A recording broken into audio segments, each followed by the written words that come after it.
Bismillahirrahmanirrahim. Assalamualaikum warahmatullahi wabarakatuh. Halo teman-teman semua, kembali lagi dengan channel Usmanogi.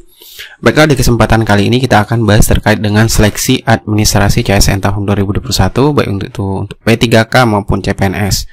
Karena mumpung pendaftaran masih menyisakan waktu lebih kurang 8 hari, sehingga teman-teman masih bisa banget nih mengecek ulang seluruh persyaratan apakah teman-teman sudah memenuhinya, apakah formasi yang sudah dilamar sudah sesuai dengan kualifikasi pendidikan teman-teman sekalian, atau apakah semua dokumen sudah terbaca jelas.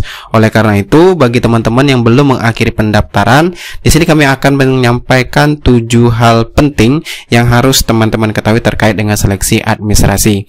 Dan seperti biasa, sebelum kita ke informasi selengkapnya, bagi teman-teman yang baru pertama kali menemukan channel ini, jangan lupa untuk tekan tombol subscribe-nya dan aktifkan lonceng notifikasinya.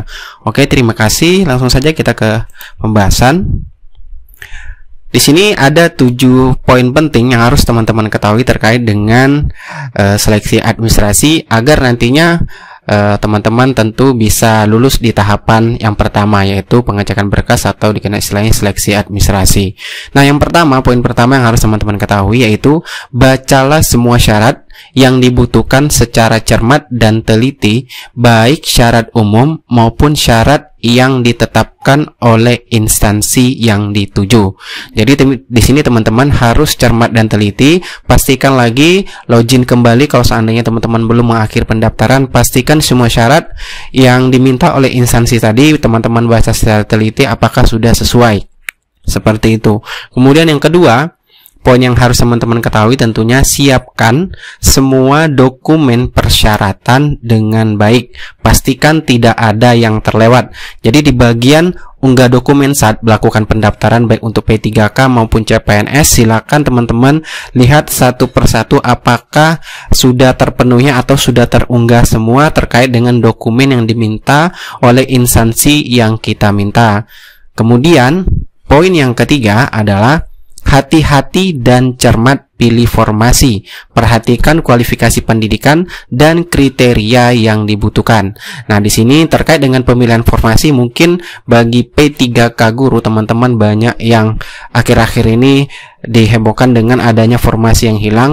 Namun sudah banyak info dan jawaban dari admin P3K Kemendikbud, kemudian dari SSCSN juga sudah menjelaskan bahwasanya untuk P3K guru verifikasinya semuanya itu melalui sistem, sehingga hasil yang dimunculkan pada saat teman-teman akan memilih jabatan formasi di sistem pendaftaran CSN di tahun 2021 itu merupakan sudah hasil dari verifikasi sistem yang dilakukan oleh Kemendikbud, tentunya melalui pengecekan yang sudah jauh-jauh hari sebelum pelaksanaan P3K atau CP3K, pendaftaran P3K ini dilaksanakan, yaitu melalui verbal ijazah yang sudah dilakukan oleh Bapak Ibu guru sekalian.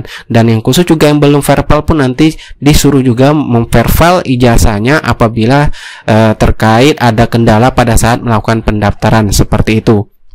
Kemudian poin yang keempat yang harus teman-teman ketahui, pastikan semua dokumen yang akan diunggah atau yang akan diupload maksudnya itu terbaca dengan jelas. Jadi di sini teman-teman silakan apabila mungkin teman-teman sudah mengupload berkas atau dokumen, silakan dilihat lagi di menu lihat pada tahapan unggah dokumen, pastikan apakah sudah terbaca dengan jelas dengan dokumen-dokumen teman-teman yang sudah upload. Mungkin dari KTP-nya silakan dilihat lagi hasil unggahnya, kemudian ijazahnya silakan diperhatikan lagi, kemudian dilihat lagi dari transkrip nilainya apakah sudah terbaca dengan jelas. Begitu dengan persyaratan lainnya baik itu untuk CPNS maupun P3K di tahun 2021. Oke, kemudian poin yang kelima yang harus teman-teman ketahui adalah cek ulang semua format dan ukuran file apakah sudah sesuai yang diminta. Nah, di sini mungkin ini teman-teman yang belum sempat mengupload dokumennya, silakan dicek ulang lagi formatnya, kemudian ukuran yang diminta dari instansi yang kita tuju untuk melamar atau mendaftar P3K maupun CPNS tahun 2021, karena format ini sangat juga mempengaruhi terkait dengan seleksi administrasi ini, karena sesuai yang sudah ditentukan dalam sistem. Misalnya ada format JPG maupun format PDF itu harus sesuai dengan berkas yang harus teman-teman unggah nantinya, seperti itu. Kemudian yang keenam, poin yang harus teman-teman perhatikan adalah hati-hati ketika mengunggah dokumen. Antisipasi mengunggah dokumen di kolom yang tidak semestinya. Jadi di sini teman-teman, untuk memastikan berkas yang akan kita upload itu tidak tertukar, jadi ketika sebelum melakukan upload berkas, pastikan teman-teman sudah memberikan nama setiap dokumen atau berkas yang akan diupload itu sesuai dengan persyaratan yang akan diminta atau yang akan diupload. Misalnya KTP, silakan buat nama KTP, kemudian ijazah silakan buat nama ijazah, kemudian transkrip nilai silakan buat dengan nama transkrip nilai. Begitupun dengan persyaratan yang lainnya, agar ketika nanti saat mengupload teman-teman tidak melakukan kesalahan atau salah upload dokumen tersebut. Kemudian yang terakhir yang teman-teman harus ketahui, jangan ragu menghubungi helpdesk SSCSN jika mengalami kendala. Jadi sini teman-teman, apabila seandainya saat pendaftaran teman-teman sudah kebingungan, ingin bertanya kepada siapa lagi terkait dengan pendaftaran yang harus kita lakukan, maka langsung saja tanyakan ke helpdesk SSCSN jika mengalami kendala. Dan untuk P3K Guru itu langsung saja ke portal guru p3k.kemendikbud.go.id untuk menanyakan perihal permasalahan atau kendala yang teman-teman hadapi ketika saat melakukan pendaftaran P3K Guru di tahun 2021. Kemudian bagaimana dengan teman-teman yang sudah mengakhiri pendaftaran dan sudah cetak kartu pendaftaran, sedangkan pada saat melakukan pendaftaran teman-teman mungkin ragu apakah sudah benar atau belum. Nah, di sini kabar baiknya teman-teman sekalian, untuk di CSN di tahun 2021 ini Panselnas juga memberikan waktu sanggah bagi teman-teman sekalian yang sudah melakukan atau menyelesaikan pendaftaran nantinya, apabila mungkin mengalami keraguan atau ragu dengan hasil unggah berkasnya atau kelengkapan data yang teman-teman lakukan pada saat pendaftaran di portal SSCSN, itu bisa melakukan sanggah teman-teman.